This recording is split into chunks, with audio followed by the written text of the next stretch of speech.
وہ حضرت مہدی کی حکومت کو جمائیں گے اور قائم کریں گے۔ اب ذرا نوٹ کیجئے کہ جزیرہ نماء عرب کے مشرق میں کون سے ملک ہیں؟ 3: ایران، افغانستان، پاکستان۔ یہ 3 سالڈ مسلم ممالک، مسلم آبادی اکثریت۔ ویسے تو یہ کہ آگے ہندوستان میں 20 کروڑ مسلمان ہیں، لیکن وہ 20 کروڑ جو ہے وہ تو 80 کروڑ کے اندر تحلیل ہو جاتے ہیں غیر مسلموں میں، لیکن یہاں جو معاملہ ہے یہ غالب اکثریت کے۔ ان میں سے ایران کا معاملہ جہاں تک ہے، نمبر 1 یہ کہ وہ شیعہ عقائد کے حصار میں بند ہے، اس سے ادھر ادھر ہونا اس کے لیے ممکن نہیں۔ حدیث میں یہ بھی آتا کہ اصفہان سے 70,000 یہودی دجال کا ساتھ دیں گے۔ لیکن بہرحال خراسان ایک صوبہ ہے افغانستان کا اس وقت بھی شمال مشرقی کونے میں، مجھے امید ہے وہاں سے خیر کی، کیونکہ خراسان کا لفظ وہاں پہ شامل ہے، اور حضور کی حدیث میں بعد میں آپ کو سناؤں گا کہ خراسان سے فوجیں چلیں گی جو یروشلم کو دوبارہ حاصل کریں گی، فتح کریں گی۔ جیسے پہلے یروشلم کھویا عربوں نے تھا، دوبارہ حاصل کیا تھا کرد نے، کرد خون صلاح الدین ایوبی رحمت اللہ علیہ، ایسے اب پھر عربوں نے کھویا ہے، لیکن لینے والے خراسان سے لشکر آئیں گے۔ یخرج من خراسان رایات سود لا یردها شیء حتی تنصب بإیلیا، خراسان کے علاقے سے کالے علم لے کر لشکر چلیں گے جن کے رخ کو کوئی موڑ نہیں سکے گا جب تک کہ وہ جا کر یروشلم میں نصب نہ ہو جائے۔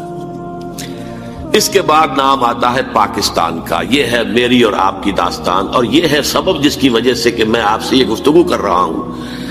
اصل میں تو کس لیے؟ محض ایک علمی استفادہ، محض اپنی بات آراء کو ظاہر کرنے کا شوق نہیں، بلکہ یہ کہ اپنی ذمہ داری ہم پہچانے کہ ہم کس مقام پر کھڑے ہیں۔ دیکھیے، اس پاکستان کے بارے میں یا ہندوستان کے بارے میں علامہ اقبال نے کہا تھا اپنے ترانہ ملی میں، میرے عرب کو آئی ٹھنڈی ہوا جہاں سے، میرا وطن وہی ہے، میرا وطن وہی ہے۔ اور مجھے بتایا گیا کہ سنن ابی داؤد میں یہ روایت موجود ہے کہ حضور نے فرمایا کہ ہندوستان کی طرف سے مجھے ٹھنڈی ہوا آتی، اگرچہ مجھے وہ حدیث ابھی نہیں ملی ہے، لیکن حزب التحریر کا ایک کارڈ مجھے ملا تھا، تو اس میں اس حدیث کا اور اس میں ابو داؤد کا روایت کا حوالہ موجود تھا۔ لیکن میں جو چیز آپ کو بتا چکا ہوں وہ یہ کہ الف ثانی کا پورا تجدیدی کارنامہ اس ہندوستان کی سرزمین میں ہوا۔ مجدد الف ثانی شیخ احمد سرندی، شاہ ولی اللہ دہلوی، سید احمد بریلوی، وہ تو ہمارے پاکستان میں آ کر جو ہے ان کا خون جذب ہوا ارض پاکستان میں۔ پھر شیخ الہند مولانا محمود حسن۔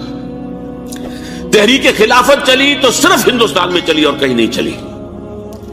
آزادی کی تحریک چلی پوری دنیا میں، وہ نیشنلزم کی بنیاد پر چلی، ملے نیشنلزم، عرب نیشنلزم، ترک نیشنلزم۔ ہمارے ہاں چلی تو اسلام کے نام پر پاکستان کا مطلب کیا؟ لا الہ الا اللہ۔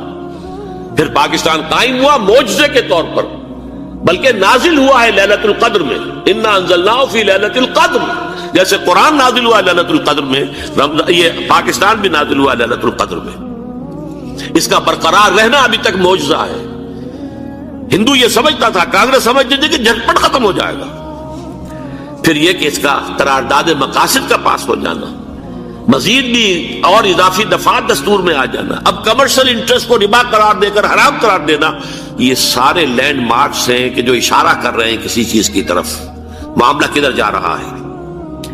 پھر یہ کہ یہ جو 14ویں صدی کے مجدد تھے شیخ الہند، اس کے بعد سے کچھ ایسی شخصیتیں عظیم پیدا ہوئی ہیں ہند میں، جن کو میں سمجھتا ہوں کہ 14ویں صدی کے مجدد اور 15ویں صدی کے مجدد کے درمیان، یہ 15ویں صدی کے مجدد کی راہ کو سیدھا کرنے والے، جیسے کہ حضرت یحییٰ نے کہا تھا میں تو آنے والے کا راستہ سیدھا کر رہا ہوں حضرت عیسیٰ کے لیے، ایسے ہی 15ویں صدی کے لیے امام مہدی کے لیے راستہ صاف کرنے والے سب سے پہلے علامہ اقبال، جنہوں نے اسلام کا تصور دین کی حیثیت سے دوبارہ زندہ کیا ہے، ورنہ اسلام ایک مذہب کی شکل اختیار کر چکا تھا۔ پھر مولانا مودودی، مولانا ابوالکلام آزاد حکومت الہیہ کے نعرے کے ساتھ میدان میں آئے۔ یہ اقبال نے جو تصور پیش کیا تھا اس پر عملی جد و جہد کے لیے حزب اللہ قائم ہوئی۔ نوٹ کر لیجئے 11 برس کا فرق ہے عمر کا علامہ اقبال کے اور ابوالکلام کے، اور 1913 میں جب حزب اللہ قائم کی ہے اس وقت علامہ اقبال کی ملی شاعری اپنے عروج کو پہنچ چکی تھی۔ پھر یہ کہ علامہ اقبال کے بعد تعمیل جو ہے اس کام کی وہ ابوالکلام نے کی، لیکن روایتی علماء نے کی شدید مخالفت کی وجہ سے وہ بددل ہو کر چھوڑ گئے۔ کانگریس میں شامل ہو گئے، بساط جو ہے حزب اللہ کی انہوں نے لپیٹ دی، پھر مولانا مودودی آئے، انہوں نے وہ ڈور جو ہے اس کا سرا تھاما، جماعت اسلامی قائم کی حکومت الہیہ ہی کے قیام کے لیے۔ اگرچہ میرے نزدیک یہ کہ وہ انتخابی اور ایک قومی سیاست کی ایک جماعت بن کر پاکستان میں جو ہے دلدل میں پھنس گئی ہے، اب ہم اس کی کوشش کر رہے ہیں، تنظیم اسلامی اور یہ تحریک خلافت جس کے تحت یہ جلسہ ہو رہا ہے، یہ ساری چیزیں وہ ہیں کہ آپ کو سوائے پاکستان کے اور کہیں نہیں ملیں گی پوری دنیا میں۔ معلوم ہوتا ہے کہ پاکستان کو بہت بڑا رول پلے کرنا ہے اس میں، اور اس کے ساتھ اب جمع کر لیجئے افغانستان کی عمارت افغانستان، اسلامی عمارت افغانستان قائم ہو چکی ہے۔ یہ پچھلے 20 سالوں میں جو کچھ وہاں ہوتا رہا ہے اس سے پہلے تصور نہیں ہو سکتا تھا۔ علامہ اقبال کے فرزند بھی دیکھ کر آئے ہیں، تو اگرچہ وہ خود میں سمجھتا ہوں کہ خاصے انہیں آپ لبرل کہیں، آزاد خیال کہیں، لیکن اس درجے متاثر ہو کر آئے تھے کہ انہوں نے یہ کہا افغانستان میں جو میں نے حالات دیکھے ہیں کہ اگر 2-4 اور مسلمان ملکوں کے اندر یہ نظام قائم ہو جائے تو پوری دنیا مسلمان ہو جائے گی۔ یہ سب کچھ کیسے ہو رہا ہے؟ یہ آنے والے دور کی جھلکیاں ہیں۔ Coming events are casting their shadows before. یہ سب بتا رہے ہیں کہ پاکستان افغانستان کو مل کر اس میں کوئی عظیم رول پلے کرنا ہے، اور اس کے ضمن میں اب میں علامہ اقبال کے بارے میں آخری بات کہہ رہا ہوں۔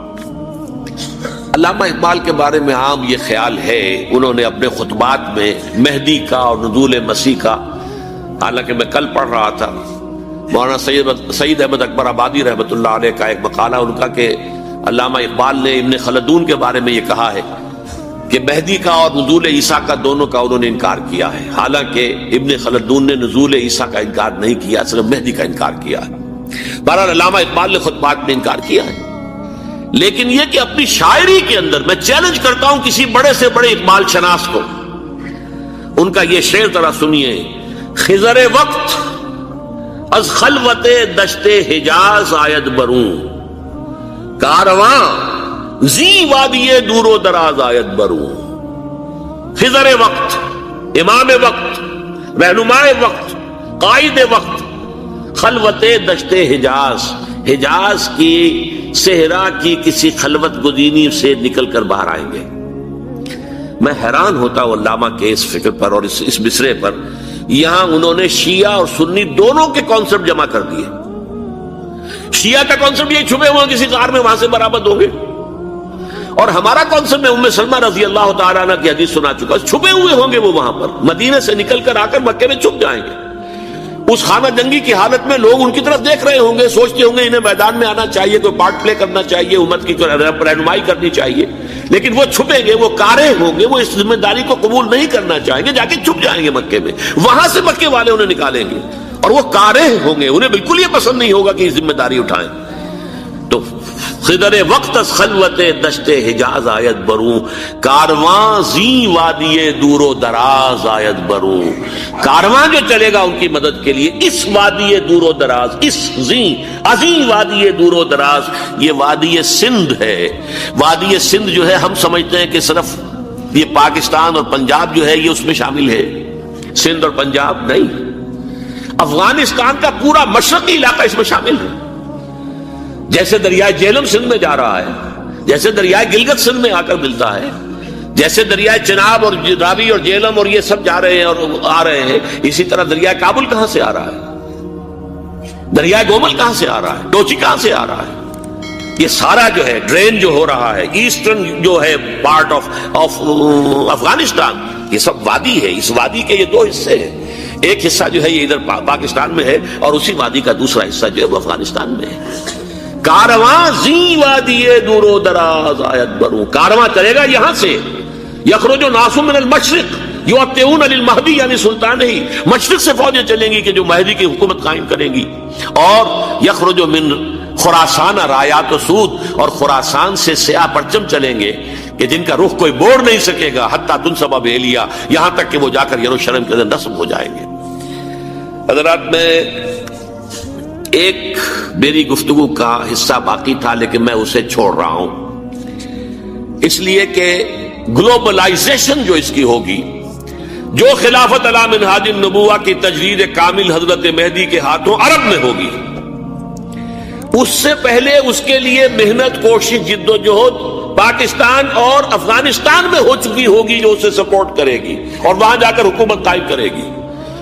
اس کے بعد گلوبلائزیشن کا جو مرحلہ اس کا ہے وہ حضرت مہدی کے ہاتھوں نہیں ہے, وہ حضرت عیسیٰ ابن مریم ان کے نزول کے بعد ہے, جن کے نزول کے بعد دجال کا خاتمہ ہوگا اور یہودیوں کا استحصال ہوگا.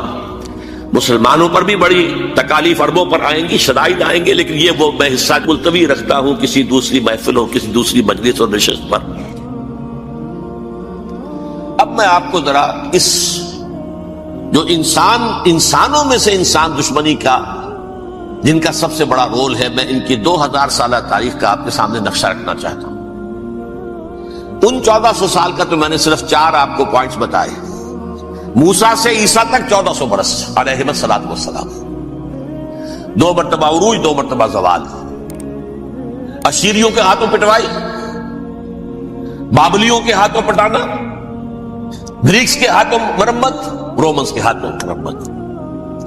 یہ جو 2000 سال ہیں, کیونکہ اب تو ظاہر بات ہے 21ویں صدی شروع ہو گئی, 20 صدیاں حضرت مسیح کو پوری ہو گئی. پہلی بات نوٹ کیجئے, حضرت مسیح کی پیدائش ہے